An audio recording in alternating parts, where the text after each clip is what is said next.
passe maintenant à notre première table ronde. Les jeunes parlent aux jeunes. 4 jeunes femmes ayant intégré ce secteur de la défense vont partager avec nous leur expérience. J'invite à me rejoindre sur scène pour le groupe Safran, Estelle Quillet, pour le groupe MBDA, Héloïse Comte, pour Dassault Aviation, Garance Lhomme, et pour l'armée de l'air et de l'espace, le sergent Gala. On peut les applaudir. Venez, mesdames. Installez-vous. Voilà, super. Installez-vous, mesdames. Merci beaucoup. Merci d'être là. Estelle Quillet, je vais commencer avec vous. Vous êtes responsable produit carte électronique chez Safran Electronics and Defense sur le site de Fougères, c'est en Bretagne. Safran Electronics and Defense, c'est une société du groupe Safran qui est spécialisée dans les solutions de haute technologie dans les domaines de l'aéronautique, de la défense et du spatial, en combinant intelligence humaine et technologique. Alors au quotidien, Estelle, vous pilotez la gestion de production de A à Z, de la fabrication à la livraison client, donc de cartes électroniques embarquées dans des produits et systèmes militaires. Alors pour en arriver là, vous avez eu un parcours assez varié.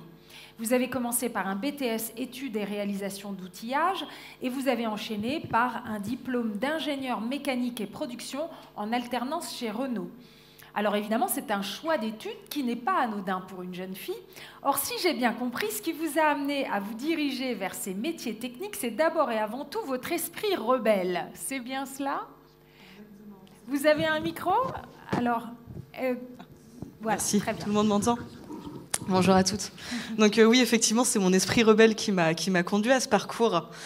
Donc comme beaucoup d'entre vous, j'étais au lycée. Il fallait que je trouve ce que je voulais faire après. J'ai fait un bac ES. J'ai pris des matières qui m'intéressaient, mais je ne savais pas où je voulais aller derrière. Donc j'avais une idée quand même. C'était le conservatoire de musique où le maquillage avait fait spéciaux. Ça plaisait pas du tout à mes parents. Donc ils m'ont emmené dans un salon étudiant pour que je puisse trouver ma vocation. Alors quand j'y suis allée, j'avais pas envie de leur faire plaisir, ça m'embêtait. Moi, je voulais faire mon maquillage à effets spéciaux, ils voulaient pas. Donc j'étais vraiment dans un mood où je boudais, faut le dire sincèrement. Et on a vu un stand avec un monsieur qui était tout seul. Ma maman a eu pitié, a dit allez, on va le voir, on va voir ce que c'est que son stand, ça lui fera au moins des clients dans la journée. Et quand on est arrivé, le monsieur a dit par contre, je vous préviens, c'est pas pour les filles. Alors ça m'a interloquée. Je me suis dit, bah, voilà, c'est de l'outillage, je sais pas ce que c'est, je sais pas si mes parents connaissent non plus, mais par esprit de contradiction, je vais faire outillage et je vais embêter ce monsieur, et je vais y aller. Et curieusement, j'ai adoré ce parcours. Alors c'est génial parce que effectivement, voilà, vous ne vous laissez pas influencer, impressionner par cette remarque qui est finalement une remarque sexiste, hein, mine de rien. Exactement. Et ce que j'aime, c'est que vous avez adoré ça et vous n'aviez aucune connaissance technique préalable, on est d'accord? C'est ça. Il a fallu vraiment s'adapter à ce milieu que je ne connaissais pas du tout. Les hommes n'étaient pas forcément accueillants. Ils avaient fait un bac pro, ils avaient un parcours par rapport à ça que je n'avais pas. Mais j'ai eu des professeurs incroyables qui m'ont vraiment soutenue et aidée, qui étaient fiers d'avoir une femme dans leur promotion. Et ça c'est un très bon souvenir. Je comprends que certains puissent être fiers d'avoir une femme dans leur promotion parce que, évidemment, vous étiez très très rare. Et souvent, même, vous étiez la seule fille dans la classe de cours, que ce soit au niveau du BTS ou au niveau de votre apprentissage d'ingénieur. Donc, ça n'a quand même pas dû être facile tous les jours. Est-ce que ce choix d'orientation professionnelle, il vous est arrivé de le regretter, Estelle Quillet? Alors, il y a eu des périodes qui sont compliquées. Être la seule femme de BTS et la seule femme de l'école d'ingénieur, j'ai été un peu isolée au début en BTS par les garçons de ma classe. Il n'y avait même pas de toilette pour femmes. Hein. Il n'y avait même pas de toilette pour femmes. Le bâtiment était tellement habitué à n'avoir que des hommes. C'était de la mécanique automobile, c'était de l'outillage. Les professeurs m'avaient confié leurs clés, parce que sinon il fallait que j'aille à l'autre bout du bâtiment, c'était compliqué. Donc ouais, c'est une belle anecdote. Mon apprentissage a pu être un petit peu compliqué aussi, pas au niveau des garçons de ma classe qui m'ont bien intégré, mais plutôt au niveau de mon tuteur qui m'a fait des remarques sexistes. Ça, il faut réussir à passer au-dessus, avoir des remarques sur le physique, avoir des remarques sur le poids ou même sur mes compétences en tant que femme. Ça peut être compliqué à vivre, mais ça m'a forgé un caractère aujourd'hui qui est très affirmé et qui me permet d'être crampée sur mes positions de responsable. J'assume ma personnalité, j'ai mon charisme maintenant, je manage une équipe, je manage l'atelier et ça se ressent et ça c'est grâce à mes expériences professionnelles et les combats que j'ai dû mener. Vous Vous voyez, il faut avoir du caractère, il faut s'affirmer, il ne faut pas s'en laisser compter. C'est vraiment ça que je comprends. Exactement. Finalement. Et c'est vrai que ce qui est étonnant, c'est que vos camarades de classe, finalement, ça se passait plutôt bien. Oui. Et c'est finalement certains professeurs et tuteurs qui se comportaient effectivement... je pense que c'est assez générationnel, finalement. Il y a quelque chose d'une ancienne génération qui ne s'est pas adaptée à cette nouvelle époque. Et on a des professeurs un peu vieille école parfois. Voilà, faut changer les mentalités. C'est ça. Alors, qu'en est-il aujourd'hui, maintenant que vous êtes devenue une professionnelle bien intégrée dans votre secteur? Est-ce que vous constatez une nette amélioration dans la manière dont vous êtes traitée? Est-ce que vous vous sentez vraiment plus respectée? Alors oui, aujourd'hui, je me sens plus respectée, donc, notamment avec Safran qui est impliqué dans pas mal d'organisations féministes. Mais il y a aussi par rapport à mon grade, donc en tant que responsable, beaucoup moins de personnes osent me faire de remarques sexistes, le fait d'être haute dans la hiérarchie, mais aussi on est en entreprise assez féministe. Quand on est à Safran Fougères, on est 40% de femmes, donc l'atelier est quand même bien féminisé. Au niveau de mon poste de manager, c'est pareil, je vois pas de remarques sexistes par rapport à mon personnel. On est vraiment dans une mentalité de changement. Les femmes arrivent à des grades haut placés chez Safran. Moi également, j'ai pour perspective de monter, je l'espère. Oui, donc, il faut être ambitieuse, ça aussi c'est important. Oui, parce que les femmes, on a tendance à s'auto-limiter, alors qu'en réalité, sky is the limit, comme on dit en anglais. Hein. On peut vraiment viser le ciel. Et c'est vrai aussi que vous occupez aujourd'hui un poste à responsabilité, alors que vous êtes encore toute jeune. Oui. 27 ans, c'est ça? 27 ans, c'est ça. 27 ans. Et la moyenne, en règle générale, pour arriver à ce genre de poste de responsabilité, c'est plutôt 35 ans. Exactement. Donc, ce qui montre la politique volontariste, effectivement, en faveur des femmes dans votre entreprise chez Safran. Et comme j'avais postulé avant à un poste qui était plus bas, justement, je me disais, est-ce que je peux déjà manager à mon âge? Je m'étais limitée. Et c'est les managers qui m'ont eu en entretien qui m'ont dit, avec ton caractère, tu es faite pour ce poste-là. Et c'est ma hiérarchie qui a vraiment pris l'initiative de me mettre sur ce poste. Et aujourd'hui, je m'éclate. Qui vous a encouragé. Exactement. La défense, c'est pas un secteur anodin. Hein. Et si j'ai bien compris, ce qui est très drôle, c'est que vous vous êtes toujours senti attiré quand même par ce domaine, ce secteur, puisque vous avez même tenté d'entrer à Saint-Cyr. Donc, en quoi le domaine de la défense fait vraiment écho en vous? Alors le domaine de la défense me plaît au niveau de la rigueur et de l'organisation. J'ai toujours été quelqu'un de carré, j'aime tout ce qui est structuré et ce modèle qui existe dans la défense me plaisait beaucoup. Ma famille c'est pareil, c'est au niveau des valeurs, on a pas mal de gendarmes, les services militaires, les expériences de ma famille m'intéressaient beaucoup. Donc c'est quelque chose qui me plaisait et il y a aussi cet aspect technologique qui est absolument passionnant.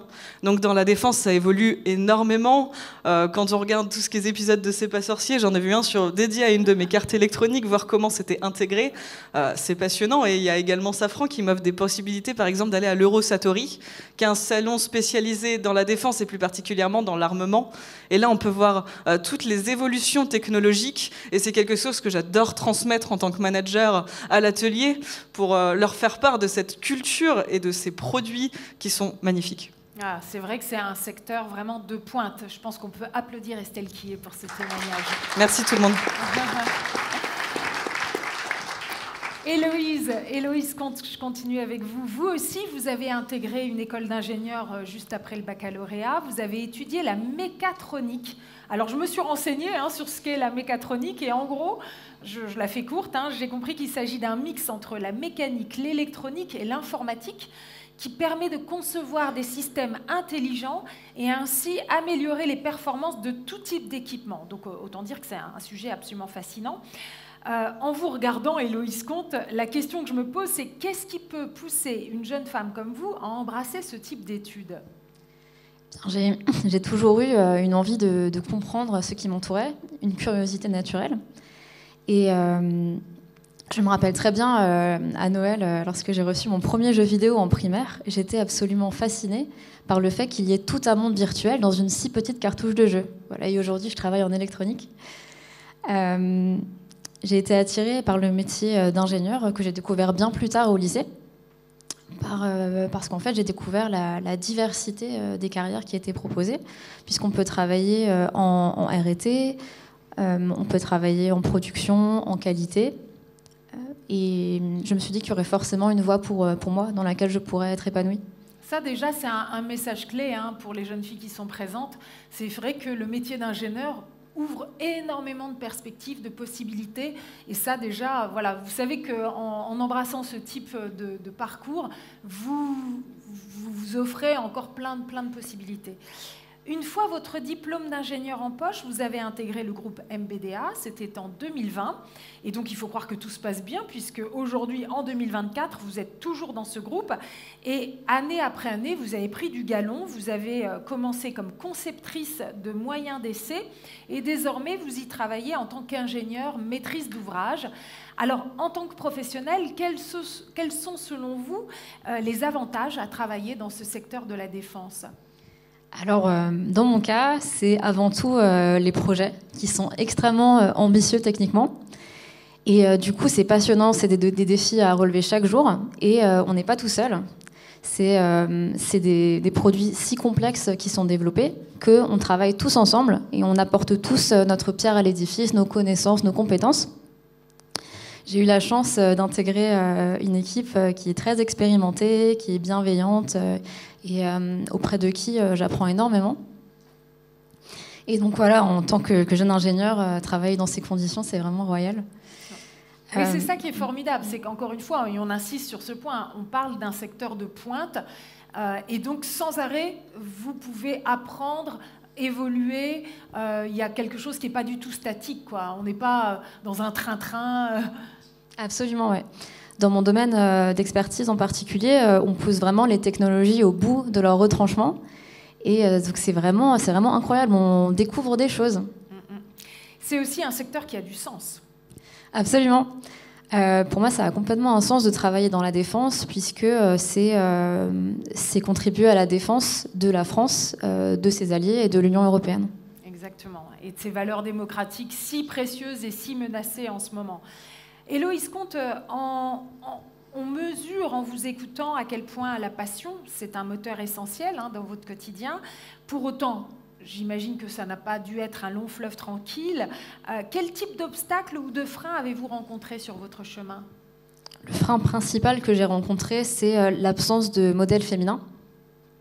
Quand j'ai intégré MBDA il y a 4 ans, j'ai pu constater qu'il y a encore très peu de femmes dans les postes techniques et très peu de femmes à des postes à responsabilité dans le domaine technique. À tel point que j'ai pu me demander si j'étais à ma place dans l'entreprise et si j'avais un avenir dans ce domaine. Heureusement, j'ai pu me rendre compte en travaillant et en ayant intégré les équipes que de nombreux efforts sont faits. Il y a beaucoup d'actions qui sont soit menées par MBDA, soit soutenues par l'entreprise pour encourager la féminisation des métiers. Je pense particulièrement à un programme un travail de leadership pour encourager les femmes à accéder à des postes à responsabilité, qui a été lancé en septembre, donc tout récemment. Donc on voit à quel point c'est un sujet de préoccupation pour la direction de ce type d'entreprise qui véritablement veut pousser la carrière des femmes. Et donc oui. Vous sentez que ça vous aide ? Absolument, oui, c'est un vrai sujet, que ce soit chez MBDA et dans toute l'industrie de façon générale. Et oui, ça nous aide, ça permet de mettre en avant des femmes. Donc il y a un réseau de femmes qui s'appelle Inspiring Women at MBDA, où on peut échanger directement avec des femmes qui sont aujourd'hui haut placées, qui nous parlent de leur carrière, de ce qui a guidé leur choix, des freins qu'elles ont rencontrés. Et en fait, ça nous booste. Donc ces fameux rôles modèles féminins qui étaient absents quand vous avez commencé votre carrière, vous les voyez maintenant émerger. Exactement, oui. C'est en place aujourd'hui. On peut applaudir Héloïse Comte pour ce partage. Sergent Gala, vous qui êtes tout au bout, vous avez un micro, parfait. Alors je ne crois pas vous faire offense en soulignant que vous êtes encore toute jeune, Sergent Gala, et pourtant votre parcours professionnel est déjà très riche d'expériences diverses. Vous avez commencé par un BTS en commerce, puis vous avez démarré votre carrière professionnelle dans un tout autre domaine, celui de la restauration, et c'est à l'âge de 28 ans que vous avez intégré l'armée de l'air. Commerce, restauration, armée de l'air, comment est-ce que vous expliquez cette variété d'orientation ? Alors, bonjour à tous. Alors, j'ai pas vraiment d'explication. Moi, j'ai toujours suivi, je vais un peu au jour le jour de base. Donc, quand j'ai fait mes études, j'étais pas très forte à l'école. Et il n'y avait pas grand-chose qui m'intéressait. Donc, j'ai pris la facilité. J'ai pris un BTS en alternance. Et puis, en plus, mon papa m'a dit, mais viens, tu vas travailler en plus à l'entreprise. Comme ça, tu seras bien, tu seras à la maison. Et au final, bon, c'était sympa, mais et je voulais rester. Et puis il m'a dit d'accord, si tu veux rester, tu peux, mais tu grimpes les échelons et puis tu gardes l'entreprise. Sauf que j'étais pas prête à faire ça. Je me suis sentie emprisonnée. J'ai dit non, mais je me suis rendu compte que l'anglais c'était très très important. Du coup, je vais partir à l'étranger. Et puis je suis partie à l'étranger. Et là, à l'étranger, la manière la plus facile de trouver un travail, c'était un peu de rentrer dans la restauration. Donc j'ai fait ça. Bon, j'ai un petit peu fait la fête, pas beaucoup appris l'anglais sur le début, hein, je vous l'avoue, mais bon, j'ai fait quand même 6 ans de restauration, en faisant des saisons, l'étranger, tout ça, c'était bien sympa. Et puis j'ai décidé de changer de vie, encore une fois. Et là, j'ai fait une reconversion professionnelle, et un jour, j'ai rêvé que j'étais pilote d'hélicoptère. Donc ça m'a C'était un rêve ? Oui, c'était un rêve. Donc ça m'a un petit peu trotté dans la tête et tout ça, donc je me suis renseignée, et puis je suis allée voir à l'armée de l'air. Et puis là, pour la première fois de ma vie, on m'a dit que j'étais trop vieille pour quelque chose. Donc, pardon, j'étais un peu déçue. Mais au final, ils ont réussi à m'orienter vers la mécanique, parce que j'avais envie de faire un métier où je pouvais utiliser mes mains, un métier un peu manuel, technique. Et je suis super contente, je suis super heureuse d'avoir intégré l'armée de l'air et de faire de la mécanique aujourd'hui. Et je travaille sur hélicoptère. Et donc c'est exactement ce que je voulais dès le départ. Donc, Alors, vous voyez, c'est ça que je trouve formidable aussi dans ce parcours. Chacune de vous, vous avez vraiment des parcours très spécifiques. C'est le fait, là encore, de repousser les limites. C'est-à-dire que finalement, vous vous êtes senti assez libre pour aller explorer ces différents domaines et vous réinventer. Et ça, je pense que c'est vraiment un message clé. Aujourd'hui, on a des longues vies, on a plutôt de la chance dans nos pays d'avoir une espérance de vie qui s'allonge. Et donc, c'est intéressant de pouvoir visiter plusieurs secteurs, pouvoir aussi apporter plusieurs cordes à votre arc. Et c'est vraiment ce que vous vous êtes permis de faire, Sergent Gala. Alors, il y a aussi une chose. Effectivement, quand vous avez voulu vous orienter vers ce métier de pilote d'hélicoptère et que vous vous retrouvez avec... le couperet qui tombe, non, vous êtes trop âgé. Vous vous êtes pas laissé, avoir le moral complètement abattu par cela. Là encore, vous avez trouvé la solution, le pas de côté. C'est vraiment intéressant, trouver toujours la solution qui vous correspond. Vous vouliez travailler avec les hélicoptères, très bien. Vous allez simplement en prendre soin au lieu de les piloter. Vous allez les chouchouter, ces hélicoptères. C'est finalement ça. Oui, c'est ça. Et puis en plus, parfois, on peut avoir des fonctions à bord, donc on peut partir en vol aussi. Puis si les pilotes sont sympas, ils peuvent nous laisser un peu... piloter aussi. C'est sympa. Donc il y a quand même l'idée de ne pas se laisser impressionner ni même intimider. Et il y a aussi une chose qui a été importante pour vous, c'était le fait que ce soit une formation rémunérée, ce qui n'est pas souvent le cas dans le civil. Oui, c'est ça. À l'armée, du coup, on nous forme de A à Z. Donc même si de base... notre expérience, moi j'avais aucune expérience dans la mécanique dans tous les cas, donc ils nous ont tout appris. Et puis là, je suis encore en train d'apprendre sur le tas aussi. Donc c'est assez bien. Ouais. Et ça c'est le point commun que vous avez toutes, c'est que vous êtes toujours en train d'apprendre. Et ça, je pense que ce côté formation en continu, c'est clé aujourd'hui.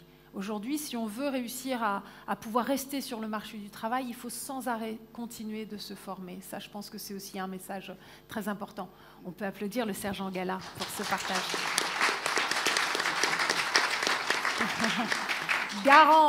Garance l'homme. Alors, on termine ce tour de table avec vous. Vous qui, comme le sergent Gala, êtes passé par le secteur de la restauration avant de vous réorienter vers l'aéronautique. Mais je vais récapituler un petit peu votre parcours. À la base, vous êtes plutôt une littéraire. Mais l'approche théorique, ça ne vous suffisait pas. Vous aviez besoin de compléter cette approche par une approche pratique. Autrement dit, vous teniez à mettre la main à la pâte. Pas étonnant donc que vous atterrissiez dans les cuisines de l'hôtellerie-restauration, dans lesquelles vous allez aussi apprendre les bases de l'œnologie, vous savez, c'est le vin, etc. Mais après cette expérience professionnelle, vous décidez donc de vous réorienter. Votre bac littéraire en poche en 2024, vous passez avec succès un second baccalauréat en alternance chez Dassault Aviation, un bac pro aéronautique pour le métier d'ajusteur-monteur. Alors de prime abord, l'éclectisme de ces choix peut paraître surprenant, mais vous soulignez qu'il y a une vraie logique, car l'univers de la cuisine est organisé lui aussi de façon presque militaire, avec ses brigades, sa hiérarchie de chef, de sous-chef, de commis. C'est bien vu, moi j'y avais pas pensé au premier abord, et c'est bien vu. Aujourd'hui, vous êtes apprentie préparatrice industrielle au service industrialisation centrale et méthode des avions militaires. Alors Garance Lhomme, pensez-vous désormais avoir trouvé votre voie? Et si oui, pouvez-vous nous décrire ce qui rend passionnant votre apprentissage au quotidien? Tout d'abord, bonjour. Oui, je pense avoir enfin trouvé ma voie. C'est vrai? Je pense qu'on peut parler de digression à ce point-là. Ah. J'adore me réorienter et me réinventer. Et quand je suis rentrée dans le secteur de l'aéronautique, en fait, je me suis dit, je veux de la réflexion et j'aime travailler de mes mains, j'aime le manuel. Et je suis arrivée sur ce bac professionnel ajusteuse-monteuse et j'ai trouvé tout ce que je voulais. Par la suite, je continue mes études. Je suis toujours en formation, c'est ce dont on a parlé. Mais cette fois-ci pour un autre boulot qui est du coup préparatrice méthode industrielle. Et j'ai la chance en fait d'avoir été accompagnée par Dassault, de pouvoir comprendre et apprendre. Et c'est ce qui m'a tout simplement donné envie. C'est comme ça que je me suis orientée vers l'aéronautique. C'est que on m'a cadré, on m'a entouré, on m'a dit oui tu peux, tout simplement. Ce que j'aime aussi, c'est que très souvent, on est dans des sociétés qui nous cataloguent dans des petites cases comme ça. Et donc, vous étiez une littéraire, vous aviez ce bac littéraire, mais en même temps, ce côté artisanat, le fait de travailler de ses mains, eh bien, ça vous attirait aussi. C'est totalement un métier d'artisan en fait que j'ai appris et qui est passionnant. C'est des règles d'art, c'est aussi comment se mettre en sécurité, parce qu'en fait, c'est un milieu où on utilise des produits chimiques, où il y a du bruit, et en fait, il faut se protéger. Exactement. J'y ai rapidement fait allusion, mais il y a un point commun donc, qui relie le secteur de la restauration et celui de la défense, c'est cette organisation très hiérarchisée, basée sur un certain sens de l'autorité. Alors qu'est-ce qui vous attire tant dans ces univers très ordonnés? Vous venez tout simplement de le mentionner, c'est l'ordre. C'est avoir une méthodologie et en fait avoir un pas à pas. Je trouve que c'est quand même assez rassurant, parce que, ayant un peu digressé, c'est agréable de savoir où on va, ce qu'on fait. C'est la possibilité aussi du coup de découvrir, parce que l'aéronautique est en constant mouvement et ça n'arrête pas, tout simplement pas de se réinventer. C'est passionnant.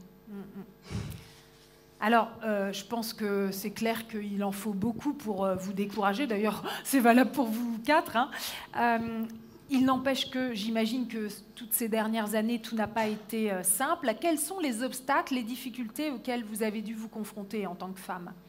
En tant que femme, en fait, je pense que j'ai eu un très gros préjugé, et il était personnel. J'avais l'impression d'être un imposteur, de ne pas être à la hauteur, alors que, en fait, non, on est toujours à la hauteur, et que les barrières, en fait, principalement pour moi, étaient dues tout simplement à moi-même.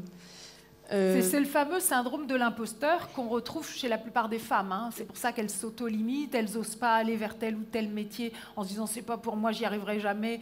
Puis en fait, tout ça, c'est un peu notre imagination. Exactement. Et quand je suis arrivée à Dassault, j'ai eu la chance du coup d'arriver dans une équipe principalement masculine.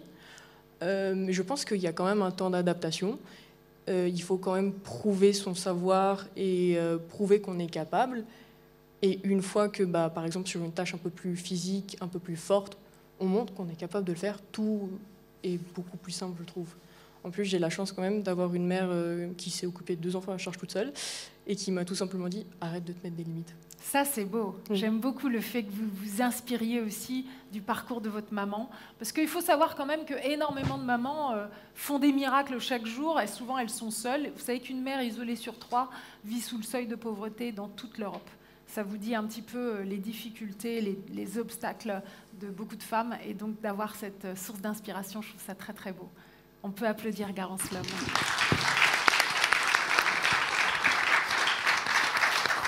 Alors, cette table ronde s'appelle « Les jeunes parlent aux jeunes ». C'est le moment de laisser le micro aussi à 3 lycéennes qui vont se succéder sur la scène et qui vont pouvoir venir au pupitre nous poser quelques questions donc, à nos 4 intervenantes. Ces lycéennes viennent du lycée Alfred Nobel. Et je vais inviter tout de suite Valéria à venir nous rejoindre sur la scène. Valéria, où est-ce que vous êtes? Voilà. On peut l'encourager. Si vous pouvez, les 2 suivantes, vous rapprocher de la scène, parce que comme ça, on ira plus vite. Voilà. Bonjour Valéria. Merci d'être là. Et puis, normalement, le micro doit fonctionner. Ça fonctionne? Bonjour. Oui, super. Bon, je me présente, je suis élève de lycée Alfred Nobel. Je suis en seconde générale, techno. Et du coup, je viens poser quelques questions, Oui. Si je peux. Ah oui. Bah, du coup, j'aimerais me poser, qu'est-ce qui vous plaît vraiment dans ce métier? Qu'est-ce qui vous plaît vraiment dans ces métiers? Spontanément, qui a envie de répondre? Oui.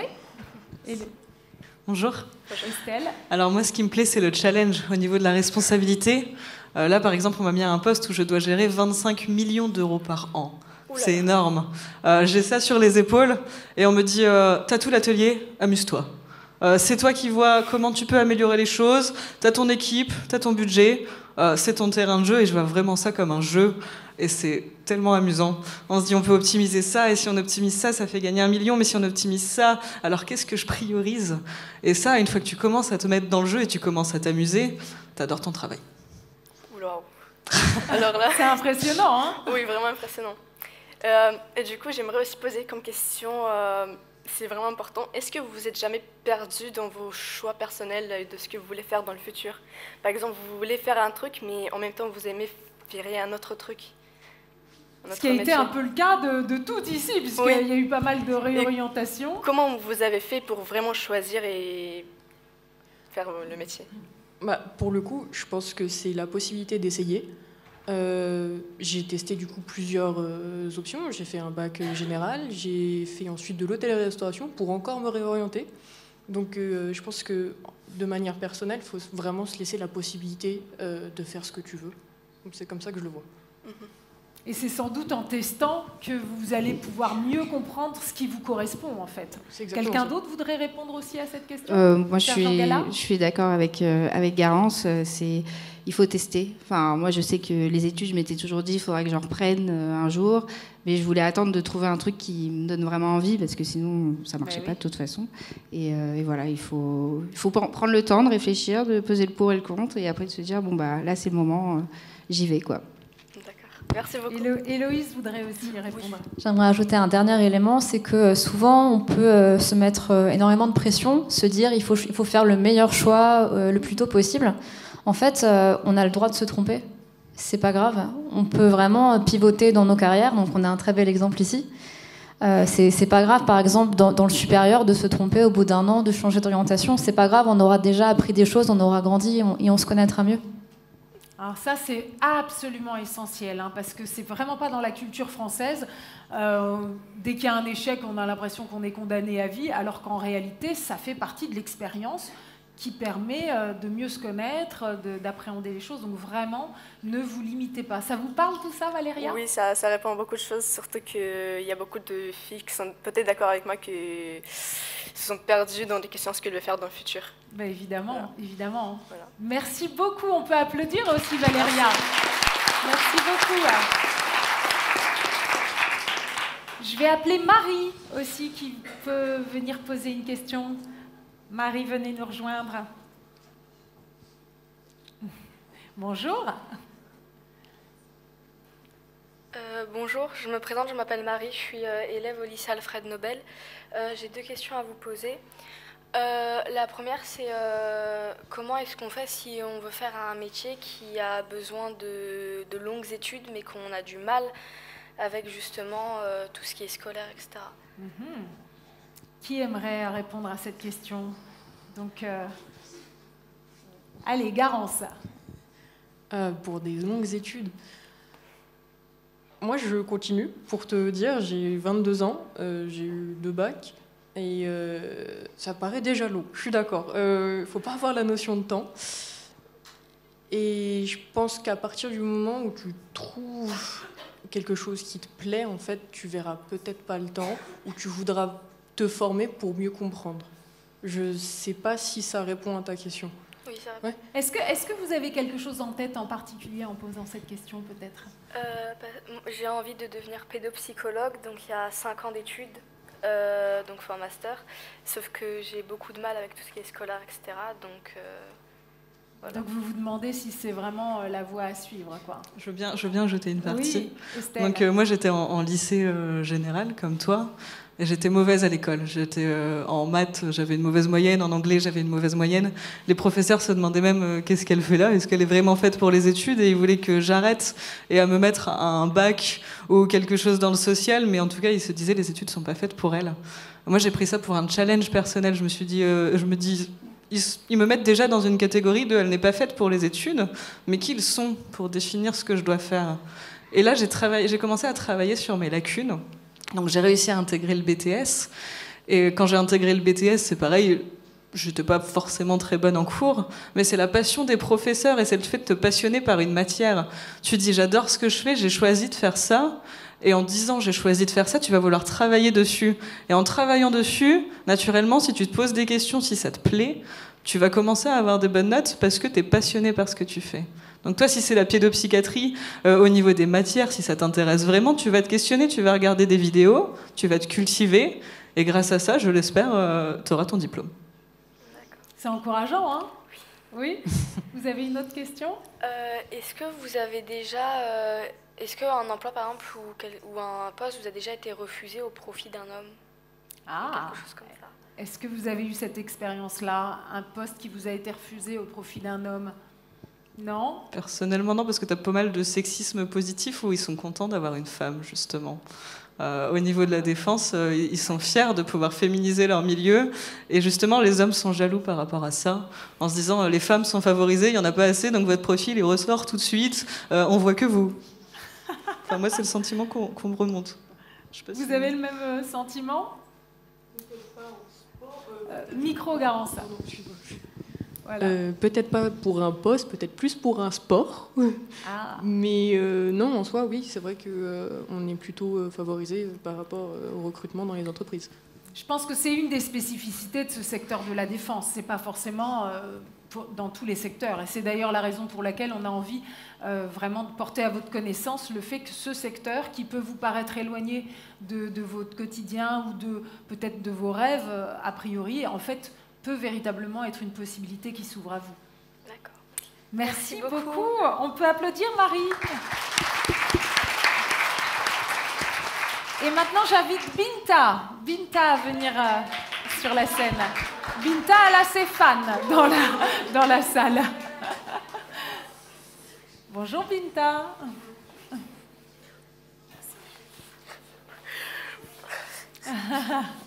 Bonjour, je m'appelle Binta, je suis en seconde générale et technologique au lycée Alfred Nobel.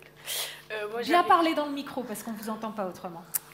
Moi j'ai 2 questions. D'abord je voulais savoir comment on fait pour bien choisir une école pour approfondir un domaine. Et voilà la première question. Donc comment bien choisir son école pour approfondir un domaine. Oui, c'est ça. Vous avez quelque chose en tête de particulier?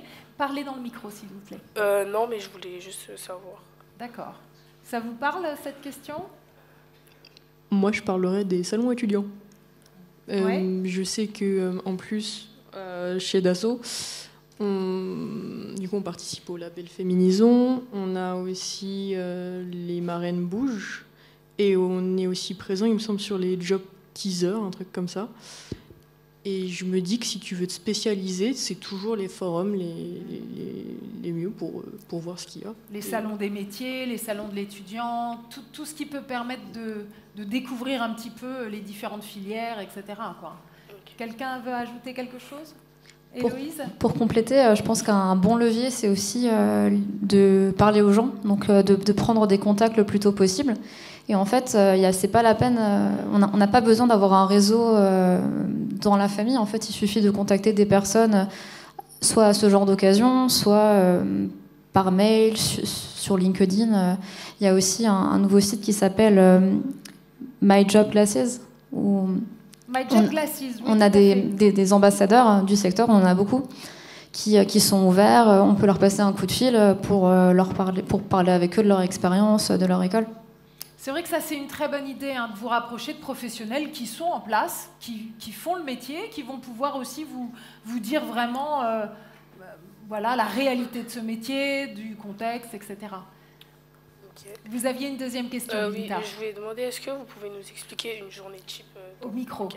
Est-ce que vous pouvez nous expliquer une journée type dans votre métier? Une journée type de votre métier? Oui, une journée, Alors très rapidement, normale. parce qu'on n'a pas beaucoup de temps.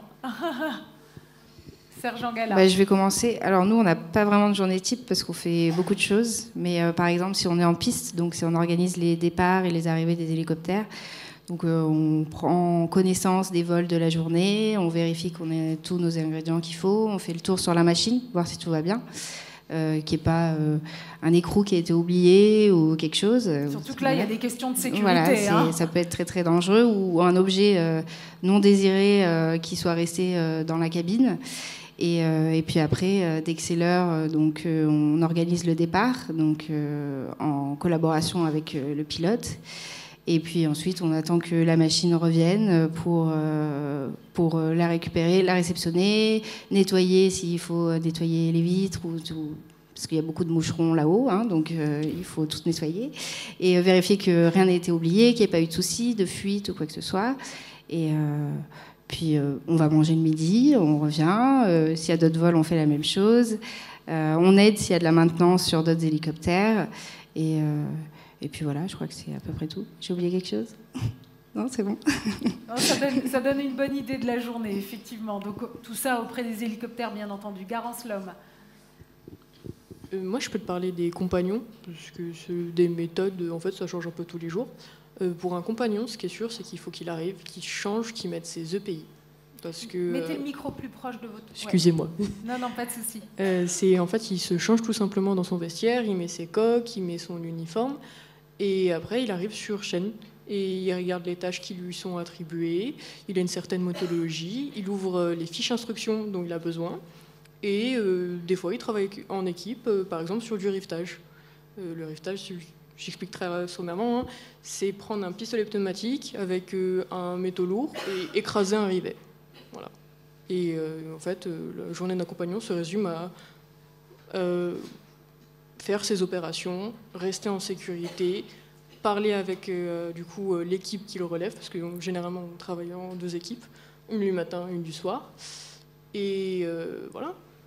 Ce qui est beau, c'est que effectivement, toutes vous travaillez vraiment en équipe.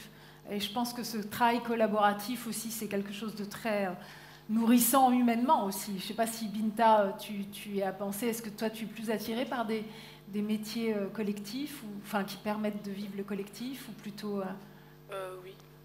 Dans le collectif, oui. Dans le collectif, je préfère, oui. Oui, ça c'est plus chouette, quoi. Oui. Ouais. Héloïse? Alors, de mon côté, sur un projet, la journée, elle va commencer, alors après le café, à la machine avec les collègues, c'est devant mon PC, ouvrir les mails, découvrir quels sont les problèmes techniques qu'on va devoir surmonter aujourd'hui.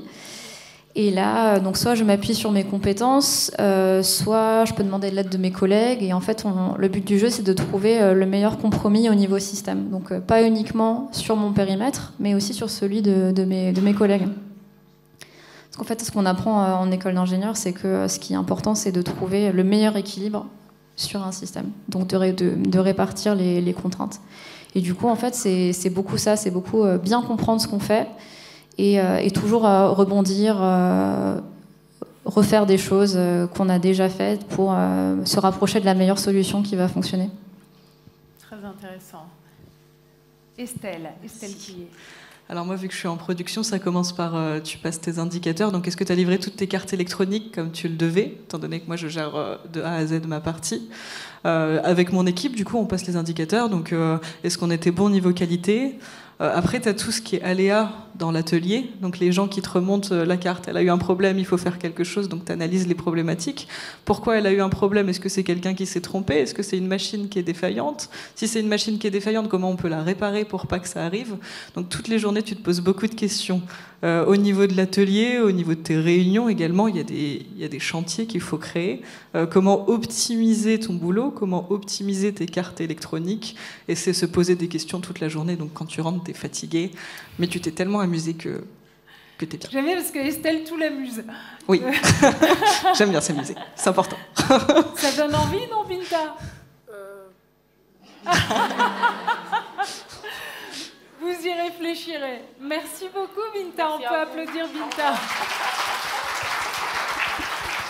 On termine donc ce tour de table avec les derniers conseils. Du coup, je reviens sur vos propos. Moi, c'est se réinventer, se réorienter, et surtout que les métiers techniques valent d'être découverts, tout simplement. Voilà, les métiers techniques, c'est aussi pour les femmes. Héloïse. Mon conseil, ça va être d'oser saisir toutes les opportunités qui vont se présenter à vous. Parfois, vous pourrez avoir peur ou penser que vous ne serez pas à la hauteur, et en fait, c'est complètement faux. Et j'aimerais que dans ces moments-là, vous preniez un peu de recul et que vous vous dites qu'en fait, vous avez sûrement rien à perdre et tout à gagner à oser. Oser. Estelle.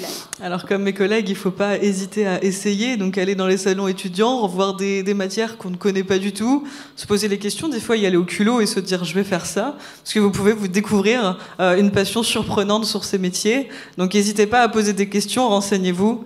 Même nous, on est là pour vous aiguiller derrière, donc voilà. Voilà, des conseils précieux. On peut applaudir bien fort les 4 intervenantes.